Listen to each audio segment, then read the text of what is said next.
No. Okay. So, okay, wait. So we're doing the rescheduled class for English today, and the sociology class. This because it's a Monday. We were supposed to do sociology, right? So we're gonna do that either tomorrow or day after. It's better if we do it day after because it would be like something like we can go in continuation. So if we start sociology at, let's say, 2 p.m. on Wednesday, then we can go in continuation, right? So it would be better if I do it on Wednesday, but if tomorrow is more feasible, then we'll go with tomorrow. Okay, sure. Yeah. Okay, perfect. Or what I what I can do is that today I do, because I'm doing the rescheduled English class. Tomorrow I can do the rescheduled sociology class from today, and then Wednesday I can do both English and sociology. So then nothing's left behind. But yeah, we'll see to it. We'll see to it. I'll Okay, text you. Yeah, sure. but we'll cover everything. Don't worry. Right. So I'm starting a new topic, which is narration narratives. Okay. So what we have been doing till now has been, let me just share my screen and this document to you. But today is more listening than working for you. So we are doing narrative section. Right. So narrative is coming from the word narration, and narration is basically when you tell a story. When you are, it's not describing a particular event. It's not describing a particular subject. It's not describing a particular memory. It is all about, narrating something. So, for example, if I had an incident while swimming, so I would be narrating that incident. So when we go and watch plays, or when we go and watch movies, so there's always a narrator in those movies and plays that is telling at the back end what's happening. So especially in movies that are based on your, like they're based off of, like for example, Titanic, right? So Titanic was based off of someone who was writing that old, the Rose had become old, and she was basically telling the story to her kids, right? So that is a narration of a story. That is basically telling a story. So similarly, when you're writing narratives, it is story like. It is not completely telling a story, but it is written in that sense only. And I'll copy down an example for here. So it is always from the author's point of view, right? So two things we know right now is that it's story like because it is narrating a story. And then the second thing we know is it's from the author's point of view. So that's two things that we are aware of. Right. So I'm going to copy down an example over here, which is going to help you understand what I mean. Right. So it says, I've always had a healthy respect for water, and I'd say that comes from an experience with it I had as a small giant. It was a delightful summer day, and my family decided to take the boat out.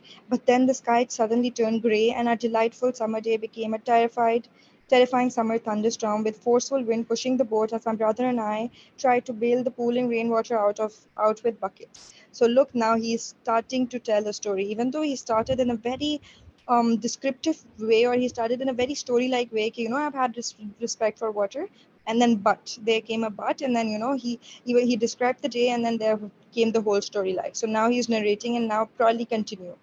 Make sense to you a little bit? Yes. Amazing. So right. So I just need, when we are writing a narrative, just a few pointers that are really important to remember, because it becomes a story. So you start writing like a story, and then you feel authorish, very writer like, becomes like a book.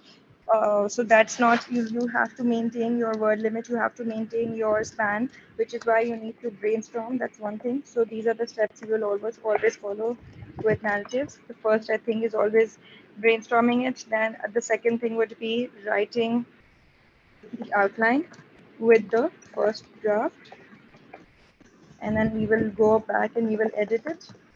And the last thing would be just to proofread it, right? So proofreading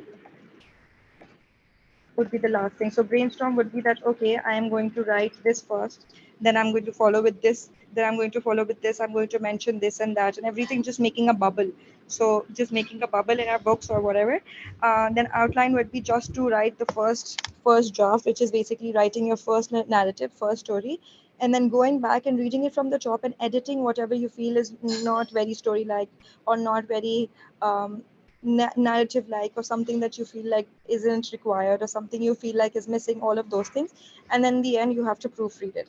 Why do we follow these steps? Because the one fact is that we are writing a story in some sense or the other. So we need to make sure that a, it is from our point of view, and b, it is not very lengthy, or it is not losing its focus. So if this person is writing about water, or is writing about this particular delightful summer day which turned into a thunderstorm, so he needs to make sure that he is staying on that storyline, and he is not starting to blab about how his family and him are close, or how sad he was. No, he will first go ahead and describe every single thing that was happening. So that, because of that, proofreading is very important, and not just proofreading, but all of these steps are important. So that's what we've got for that. Just give me a second. I'll let me find that example that I had here, and then I'm gonna write you an example, and then we're gonna see where we are. Right.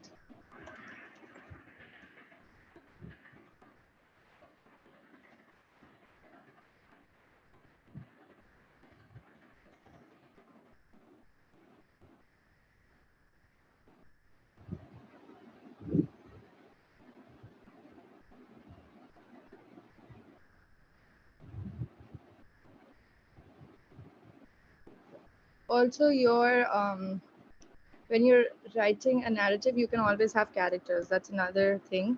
You can have characters. You can have a protagonist, antagonist.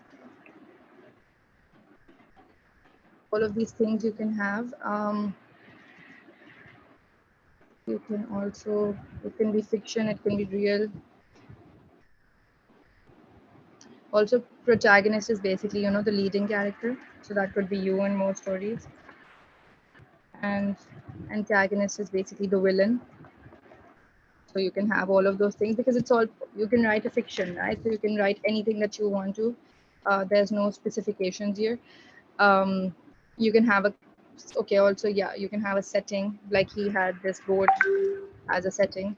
Setting is basically the place where it's taking place. So yeah, I mean, these are the, I'm just writing these down so you know that you can have all of these. Okay.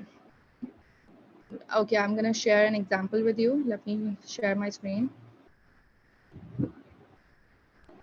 Okay, so the question here was, write a story in which you disobeyed an order. Okay, the sample responses. The camp had never been as crowded as it was on that day, which dawned crisp and clear. I had never witnessed so much chaos that erupted due to the convocation of the arriving troops. This was because our village was under attack by a rival party, and our soldiers were summoned to prevent further loss of lives. This was the only thing that we could at the moment thing that we could do at the moment, abide by the orders given to us. Ryan, now look, this is the protagonist. Our leader was a tall, dark man who possessed fierce looks. He assembled me and Jimmy in his office, and we rushed to meet him. Unlike other days, we had to clear multiple security checks because dozens of Seraphites penetrated our camps. Seraphites were the people of our rival squad, but Ryan called them scars. Therefore, everyone followed his expression due to the simultaneous feelings of respect, fear, and respect. Ryan's office was as usually dark, and it was a place out of time. The smoke of the cigarette occupied the entire room with its offensive, eye-watering stale odor. Now, I'm going to stop here. A, he is totally telling us a story. B, he is going into the details about scars and whatnot. C, he has a protagonist. He has an antagonist, which is the scars, basically. And we can definitely picture this particular room. So the story should be something you can actually picture. Otherwise, you're just, it's useless, it's pointless. So you, whatever you're narrating, it should be, you should be able to picture it. I can picture this office. um, Joel and Jimmy do not leave the camp at any cost. The scars have all their traps around, he said. We nodded and inquired about our future plans. So this was the order that he had given. So you can, again, you can, going back to the document, you can have dialogue. Right, okay. um, However, the blaring sounds of disarray disturbed our conversation. Go check out what the matter is. I am expecting Chris and Carl back to the camp soon. Ryan said it in an optimistic manner. I dashed out where I glanced some soldiers dragging a body towards Ryan's room. I lifted the muddy black fabric from the face and it was Carl. Chris has killed him. We will make that traitor pay for this one. One of the sobbing soldiers commented. I was in utter disbelief because Chris and Carl had served our village for decades and therefore I could not comprehend one being a traitor. I have to get to the bottom of the issue, I said in a hustle. My ally, Jimmy, urged me to stop and not disobey Ryan's order of not leaving the camp. I was determined to reach out to Chris, and I even knew about his whereabouts. Chris was someone who was with them first, but now he had basically gone against them.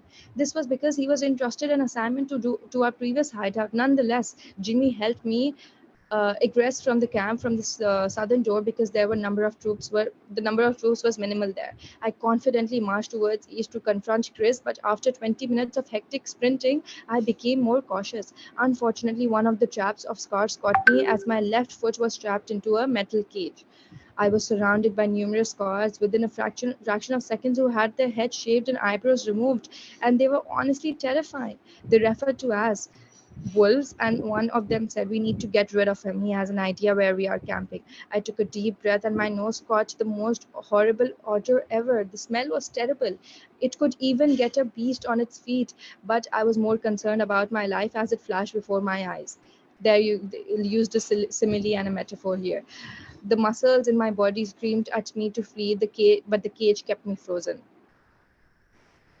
My intensifying breaths came to a halt for a while when I started to hear distant gunshots. These disturbing sounds caught the attention of most of the scars who departed in fragments to come across the matter. This was the time when I grabbed out my knife which I concealed and stuck the cage in with intense force until I the lock pierced into pieces. With this, I instantly broke into a sprint, and multiple scars started to chase me. The color of my pale face was draining, and my legs were losing their energy and potential to run. However, half a mile forward, Jimmy appeared, who diverted their route.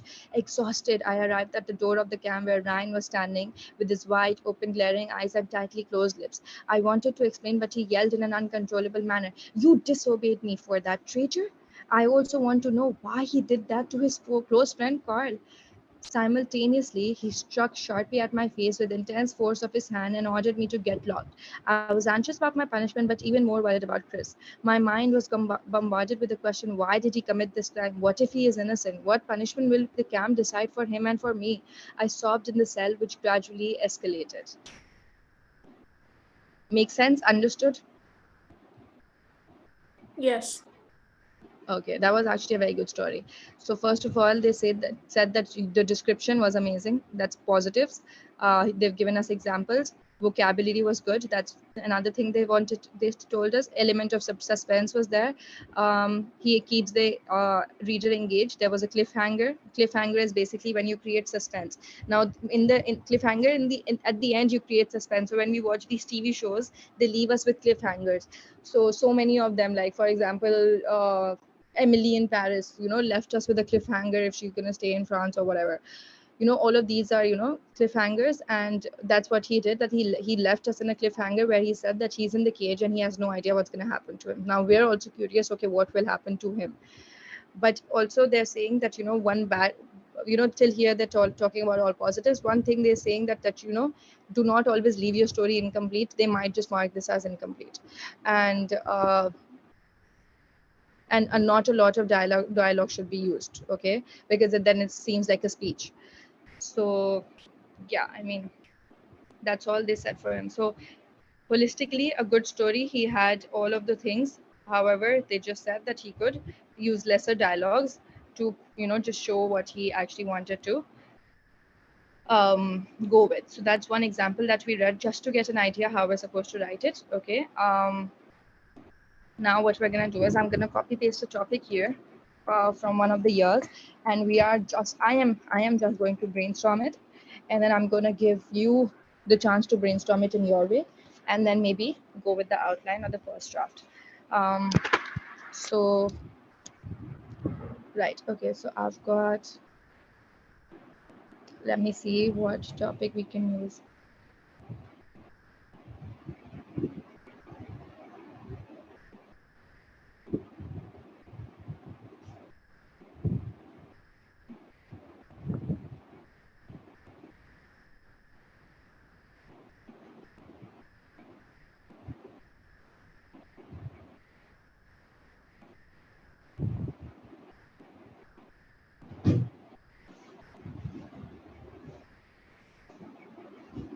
Do you mind sending me the document as well? Yeah. Okay, yeah, sure, of course. Sorry.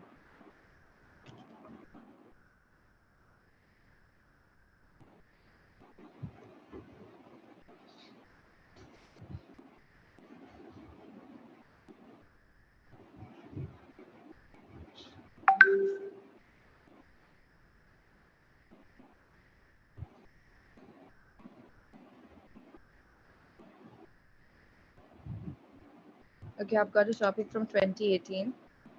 Um, it's then it's this. So this is dialogue. I had never seen my friend laugh so much right about the time when this happened. Okay, now brainstorming would be something like, okay, brainstorming would be, okay, great. So I'd be like, okay, I'll just make jot jot down points. I'll be like, okay, my setting is, let's say, um, trip to the northern areas. So my setting is, let's say, a mountain camp. My characters are me, Susie, which is, let's say, my friend,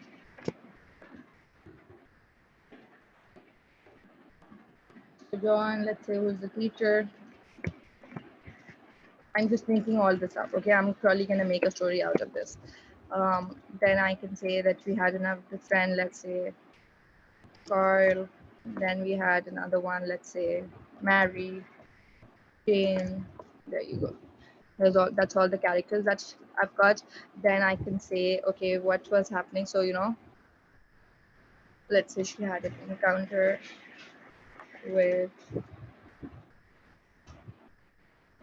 an animal turned out to be a really funny prank.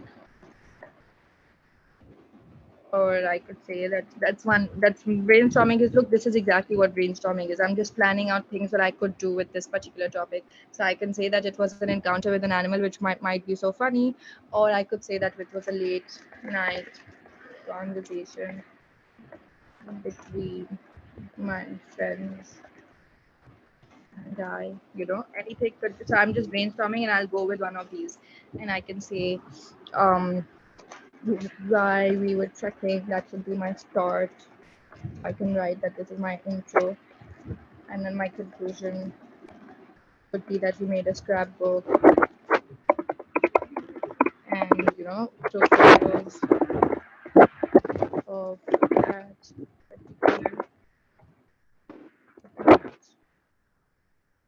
Oh, I've gotten a good idea. Look, why we were trekking, so this could be because Susie's parents passed away in the car accident a few months back.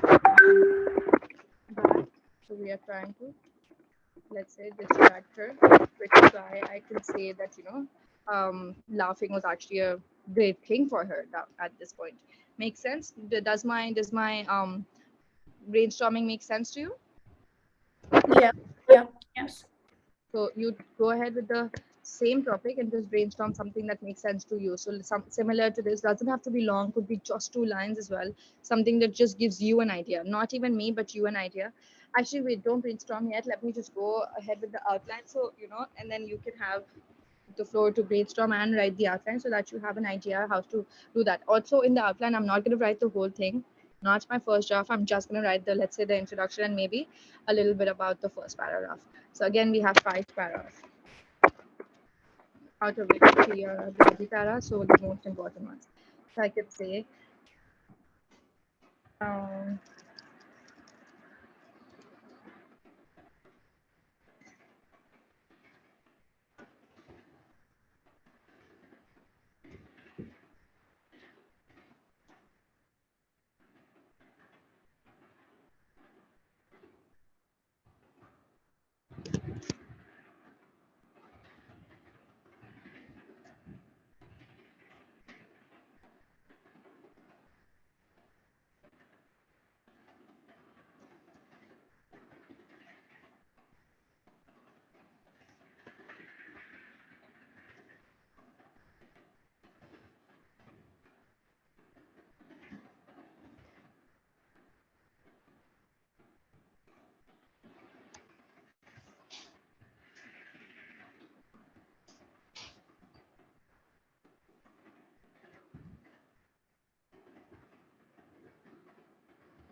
So I have said till now, March was the best time around the year to go trekking, and Mr. John. So I've also explained who Mr. John is. Okay, John, this should be called. Uh, yeah, March was the best time to go around the year to go trekking. And Mr. John, our PE school teacher, the school PE teacher, sorry, was also available. Hence, we didn't give the plan a second thought and went for it. The only hesitant person was Susie, and that made complete sense after the tragic death of her parents. However, Susie's cousin Carl and I were consistent and successful in convincing her to come with us. That's my introduction. Make sense? Yes.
Okay.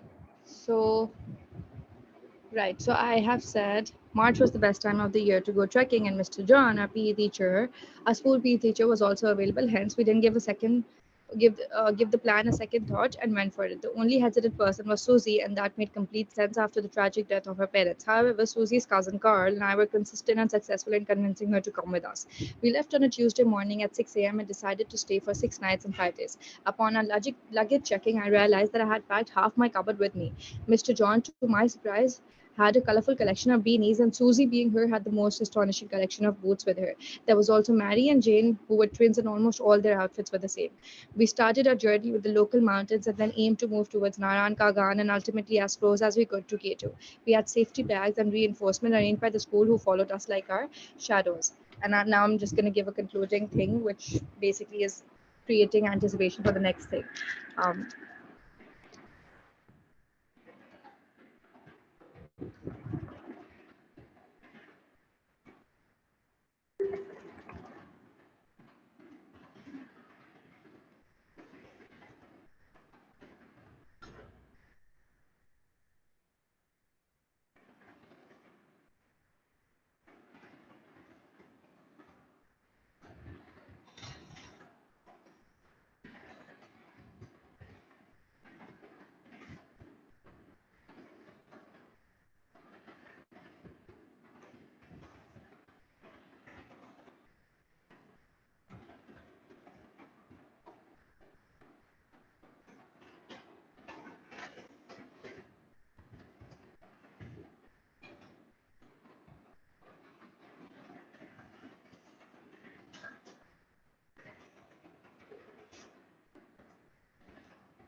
there you go. So I've just said the first day went by in a second, and we all just settled in into the weather, work, and most importantly, to each other.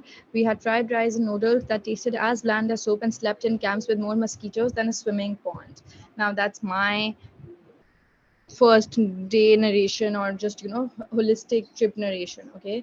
Now, the next thing what I plan on doing is going to maybe the fourth or the third day, where I describe that now we have reached here, or not like this now, not like let's say like it took us 3 days to reach there, and then maybe describe an incident, and then later I start describing. So in that second paragraph would be my paragraph, which also would include a few dialogues, and my third paragraph would be Susie laughing a lot about something, which would all make me use this such a particular sentence: I have never seen my friend laugh so much. So and I probably will make sure that it's something related to me, that maybe someone did something, my clothes tore, or I fell down, or something like that. So the incident would be something related to me, and then the narration would be in the third paragraph, where I'm telling my friends about this, and Susie's laughing a lot. But then that's a good thing for me, even though it was might have been a really embarrassing day for me, but because Susie was laughing so much after so long, it was a huge success. And then I would write my conclusion. So that's my plan of it, okay? And that's my introduction, and that's my first paragraph. Now I would like you to take your time, and I just want you to brainstorm. Not Don't even write the first paragraph or the introduction or anything. Just brainstorm what you would write in this scenario. Make sense? Yes. Yeah, so you have the topic here. I have never seen my friend laugh so much. You need to make sure, you will have to use this particular sentence in your storyline. So make sure it's something related to that. And yeah, just go ahead and just brainstorm Okay. and put down a heading. And I'm just going to go and get myself some water, okay? Okay, perfect.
Miss.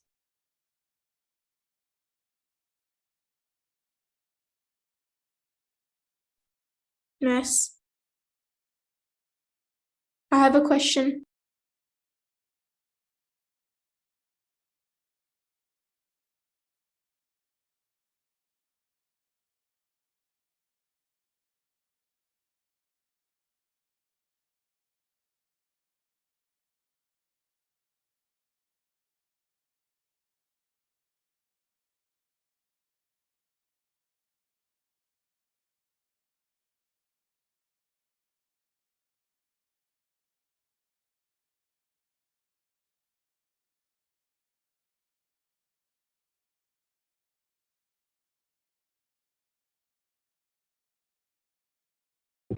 Hi, I'm back. Are we done? Miss, do you mind if I can go to the bathroom really quick? Yeah, yeah, sure. Go ahead.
Sorry about that. I'll just finish brainstorming.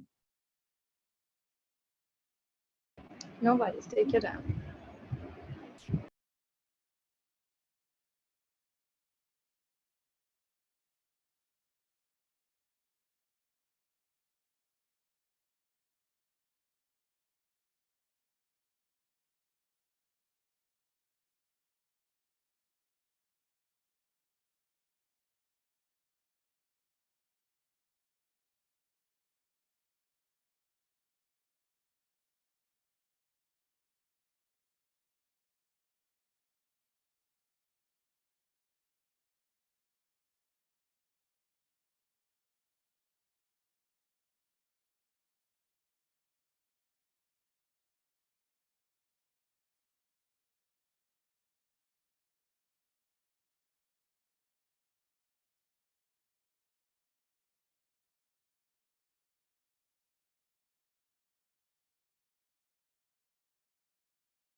Okay, I'm done.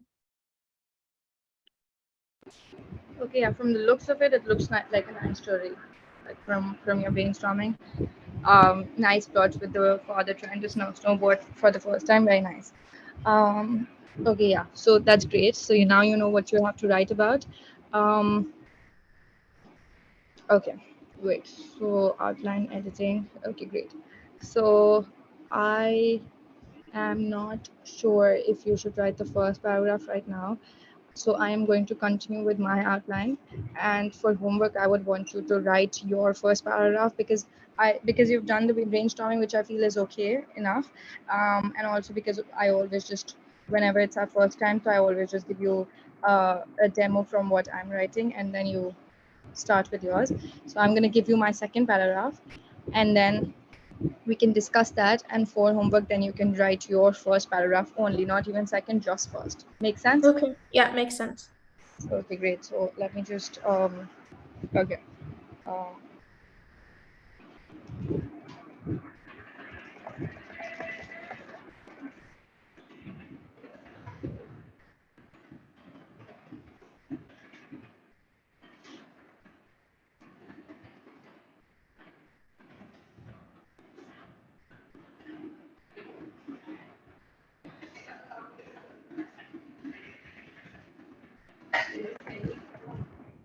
just a second. Wait.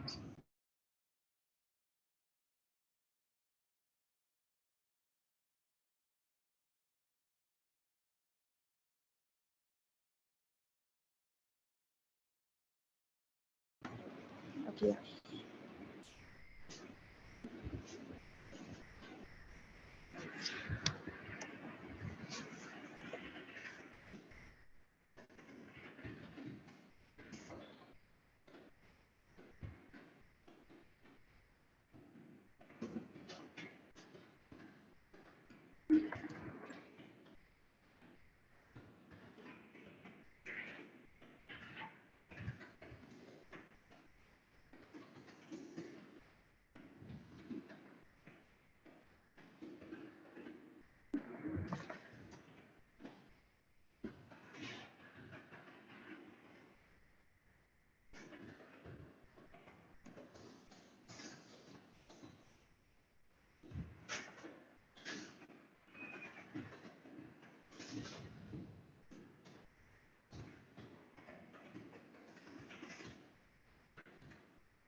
I'm basically doing my editing right now. So once I've written down the draft, I do my editing.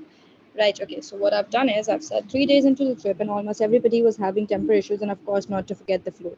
We were halfway through our trip, and also at our last location before K2. Hence, it was a given that the following trek would be challenging. We were all sitting at lunchtime on rocks that felt just as cold as the ice. Susie and Mr. John had walked by to get some drinks heated, and I was on a trail of argument with Carl. While I made fun of his goatee, I could hear Mary and Jane giggling and some of the other fellows having fits of laughter.